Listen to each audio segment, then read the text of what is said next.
If you're a coach and you're thinking about starting a podcast, don't. I run a content creation agency, and lately I've been having more clients tell me, oh, I'm thinking about starting a podcast. And in every single scenario, I tell them it'd be a way better idea for you to start a YouTube channel instead. So in this video, I'm going to break down exactly why that is and why more likely than not, you should start a YouTube channel rather than doing a podcast as well. So the first reason why is because podcasts are good for heating up an audience that's already at least a little bit warm. Whereas a YouTube channel is great for warming up a warm audience, but also an ice cold audience as well. The reason why is because the value proposition of a podcast is a conversation. Even if it's like a really juicy, value packed conversation, it's a conversation. And usually it's an hour long, maybe half an hour long. And that's a big ask if I don't already know who you are. If I don't know and like you already, I don't want to hang out with you for an hour and assume that somewhere in there is going to be a lesson that I can learn and apply to myself. Whereas for a YouTube video, usually it's like 10 minutes long, maybe 20 minutes long. And I assume that you've already done the hard work of condensing down the knowledge into an outline, into a logical flow that is concise and effective. You've done the work of organizing it. So I want to show up, and if I change my mind at any given point, I can leave. But I have the assumption that this is going to be clear and concise, and I want to know what that is. The value prop of a long-form YouTube video is the result. I'm going to learn something that I can apply for myself, whereas, like I said, a podcast is a conversation, and I really don't want to listen to a conversation if I don't already know, like, and trust you. The second reason why long-form YouTube videos are better than podcasts is because they're bingeable. I can see one 10-minute long YouTube video and I go, wow, that sounds like it's for me. I want to learn how to do that. And then I watch it. And then at the end, the person says, hey, if you want to learn more, click to watch this video here, or in the sidebar, YouTube will recommend more videos. And it's like a pretty regular occurrence where I'll watch one video and I like it, and I'll add like 10 more to my watch later list. And I've only signed up for one 10-minute video. I'm not going to guarantee I'm going to watch an hour ahead of time. I'll give you 10 minutes of my time. And then if you earn it, pretty soon I've spent an hour, 5 hours, 10 hours binging all of your content. Now, I never do that with podcasts because they're an hour long. There's a higher barrier to entry. It's a big commitment to give you an hour of my time. And then once I did, okay, cool. I get to check that box. I feel like, maybe in some weird way, there's a sense of accomplishment. I finished this video. Now I'm going to go do something else. I'm not going to listen to 5 more podcasts and spend 5 hours of my time. Whereas I do that when it comes to YouTube videos. That leads to the third difference between YouTube and podcasts, which is kind of the intent or the behavior or the psychology around the consumption itself. So when I listen to a podcast, it's usually when I'm in the car. It's when I'm zoning out. It's when I'm going for a walk. It's when I'm doing the dishes and I want to put something on in the background. I'm kind of like halfway paying attention to it. A YouTube video, usually I'm a lot more locked in. Maybe I have 10 minutes free, or maybe I'm here in my office and I got 15 minutes while I'm eating lunch.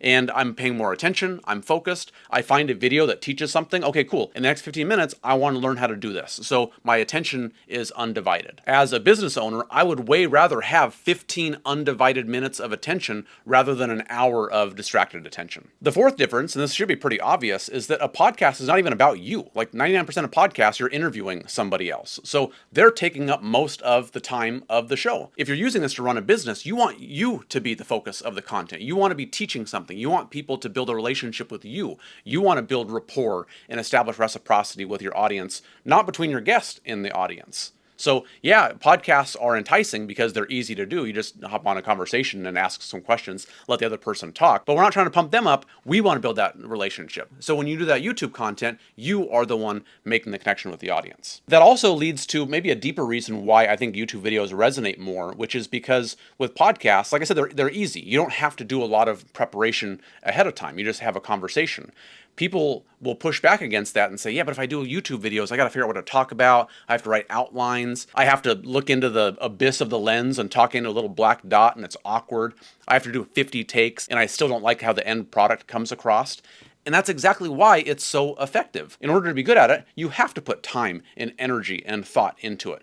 And one of my core philosophies is if we want somebody to believe that our content is worth their time to consume, we have to show them that it was worth our time to create in the first place. So sure, you can hop on a Zoom call and talk to a stranger for an hour, but you're not demonstrating that time and attention and that care. If you do that in a YouTube video, and by the way, if you know how to do it right, and if you create SOPs and frameworks to do it, or more directly, if you work with a producer who can do it for you, you can make it super fast and easy and effective for you, but you show that that level of attention and care and investment that shows people that it's worth their time to consume. Another reason why YouTube videos are better than podcasts is because they fit into your marketing funnel a lot better. So with YouTube, we can pull clips out of a YouTube video. We can run those as a short form content. Anything that performs the best, we can boost those as ads. Then we can say, hey, I actually filmed a full-length training video that goes further in depth on this. If you want to learn more about it, comment YouTube down below, or comment training down below,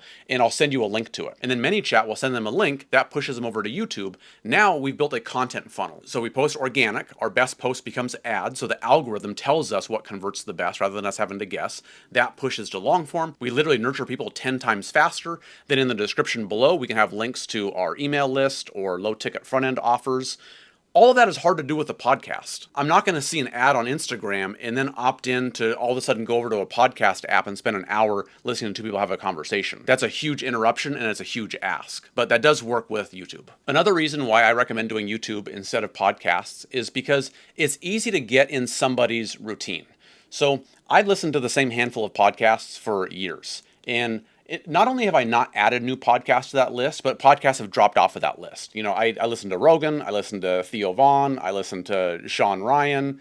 I'm not sure who else. It's a small list, and I haven't added anybody to that list in a long time. On YouTube, I find people on a pretty regular basis that, a thumbnail will pop up in my feed. It's got some juicy title. I go, oh, I want to learn how to do that. I watch that, and then pretty soon I've watched 10 more of their videos. That happens to me all the time. So that kind of gets back to my point about the barrier to entry. It's easier to get on somebody's list of content consumption. But also I think it's because you're competing against such giant names in podcasting. Like I said before, if I'm going to kill an hour of my time driving in the car, you have to try to compete for my attention against Rogan. He's the #1 podcast in the world. There's a hard guy to compete with. But if I just have 10 minutes to consume content while I'm eating, like I said before, it's a lot easier for you to nudge your way in. But the thing is, YouTube is now the #1 platform for consuming podcasts, more than Apple, more than Spotify. So if you want to get in front of that podcast audience, you might as well post YouTube content, and then you can get that audience plus the long-form YouTube content audience. So that is why I recommend to all of my clients, and most likely to you too, why you should create YouTube content rather than a podcast.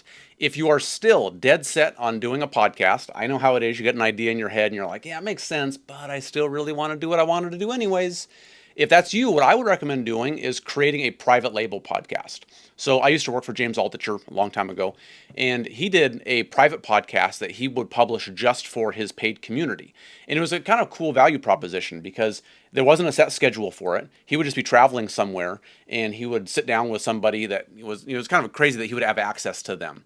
And he would use the podcast as a key to unlock the door. Hey, I have this private podcast. Would you be interested in talking? This is like a pretty sophisticated audience to get in front of. So they would say, sure. They'd sit down, turn on the microphones, do this podcast, then release it to his paid community.